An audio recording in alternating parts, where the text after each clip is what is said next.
Today's speaker has been involved in the design field for over 33 years and developed his approach very early on based on solid principles that deliver results. His expertise is in residential and commercial design, lighting design, custom furniture design, and all other aspects that relate to interiors. His greatest love is in residential interiors because of their personal nature. He has had his work presented and published in the Baker Furniture Catalog entitled the Macmillan Collection, which was an extensive selection of furniture drawn from the practice of one of America's most prestigious design firms, the over 85-year-old firm of Macmillan Incorporated, New York. He is a personal tailor to his clients by bringing out the best in them and their environments. Ladies and gentlemen, I present to you the owner and founder of Spectrum Interiors and the author of the forthcoming book, The Magic of Ambience, How to Bring Your Interior Design Dream to Life, Stephen C. Adamko. Okay, hey, good to be here with you on this initial podcast. We're going to be talking about creating ambiance in your residential interior design and decorating, no matter what the budget. Truly, in regards to interior design and decorating, it's all about the magic and excitement of ambiance. This goes far beyond a look. How many know what ambiance really is? Well, let's check the dictionary. It says we're talking about a mood, character, quality, tone, or atmosphere of an environment. This is also another definition, that which surrounds or encompasses. That's a pretty good definition. But what we're talking about and looking at when we create ambiance, no matter what the budget is, consider this, ladies. How does it feel if you wrap yourself in a nylon windbreaker versus a mink coat? Now, you're the same person in both scenarios, correct? But your emotional feeling, your ambiance, the way you talk, the way you walk is different. Is that true? You know it is. So you actually put on a different demeanor, in a sense, or a more expansive demeanor of yourself, correct? That's what we're going to be talking about. Now, I've taken the above definitions and expanded on them a little bit more. So here is my definition of ambiance. Ambiance is the intangible element of an interior that touches the heart, the soul, the mind, and the emotions. That is visually appealing, intellectually stimulating, emotionally satisfying, and totally enriching for the occupants and their guests. Now, the same magic that creates excitement can also induce calm, so it can do several things at the same time.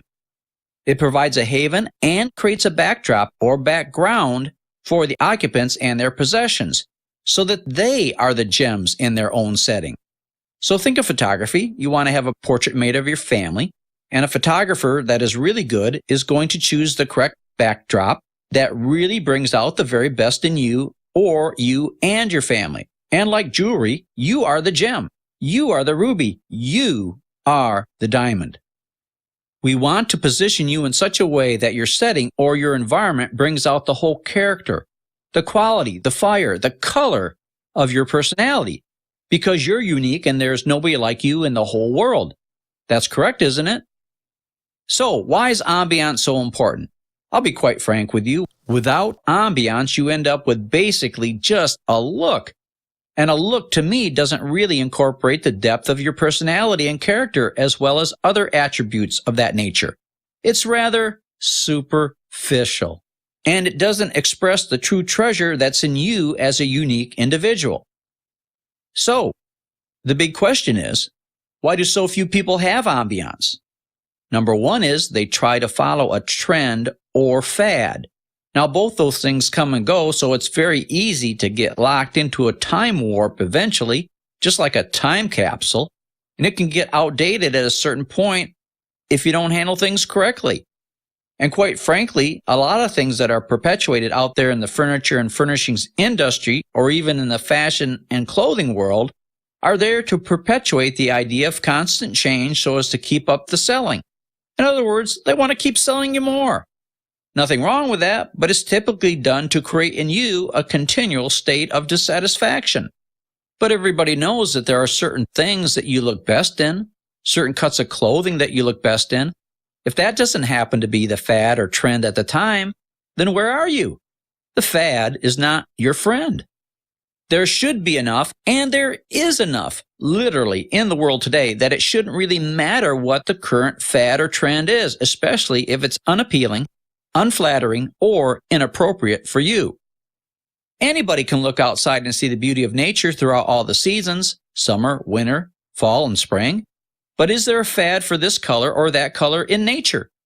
Do you ever hear that red roses are in this year and next year they won't be? Isn't it interesting to contemplate that thought? Very often people try to take what they've seen in magazines without a full understanding of how does this really mesh with my personality? How does this mesh with where I live geographically? How does this mesh with my architecture, the type of home I have, or the lifestyle that I live?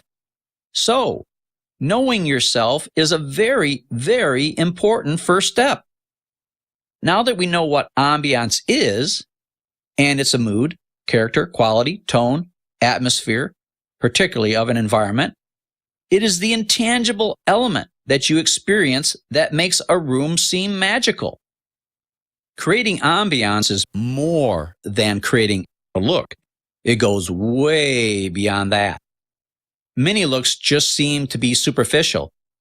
Actually, they are superficial, and they lack the depth and draw power that a room with real substance has. So it's very much like a person who has depth of personality. They may look beautiful or handsome, but they also have personality plus. Some of them aren't even beautiful or handsome, but they have personality plus. So the more you get to know them, the more you want to know them and the things about them that make them so unique and memorable. They draw you in, they vitalize you, they invigorate you. Isn't that the way you want your home or room to be described? I hope so. These same personality plus people come from all walks of life. Some are subdued, some are gregarious, some are mild-mannered, some are racy. But you get what I mean. The same thing happens in wonderful rooms. They also come in various looks, colors, themes, and backgrounds. But rooms of excellence have ambiance regardless of the degree of formality or informality. The first step to obtaining ambiance is to define it. Not just the dictionary version, but your version. How do we do that? With words. Word pictures. Words are containers for expressing and articulating thoughts, ideas, and emotions. So what kind of words shall we use to define your ambiance? The answer is adjectives. We'll use adjectives to define our objective. Adjectives will give form and substance to the intangible aspect of ambiance. This is particularly helpful for those who don't have the ability to visualize well. So I asked the client to answer this question by describing or explaining to me, what do you want this room or home to feel like? The usual response is this: I want my home to feel cozy and comfortable. Can you see the necessity of getting beyond that definition and the need to go much deeper so that you can have the kind of ambiance that is the unique expression of you and not like so many others who have not even taken the time to get below the surface issues? My next question is to ask, what does cozy and comfortable mean to you? How do you define that? At this point, many say, well, I just never thought about it. Or gosh, I never thought about it that deeply before. Bingo! That's why they have never experienced any ambiance in their home or homes their whole life. Now's the time to change all that and get you to experiencing your environment on a much higher level and in a much deeper way. Now, I'm telling you all this to stimulate your own mind so that it enables you to dig deeper into being able to express your true self in your own environment. And that's what I'm really all about. All my designs are personally tailored to each and every client, with the result being orchestrated with the desired ambiance that is seen, felt, understood, and experienced. So, I work in a broad range and spectrum of residential and commercial designs as well as furniture and lighting design.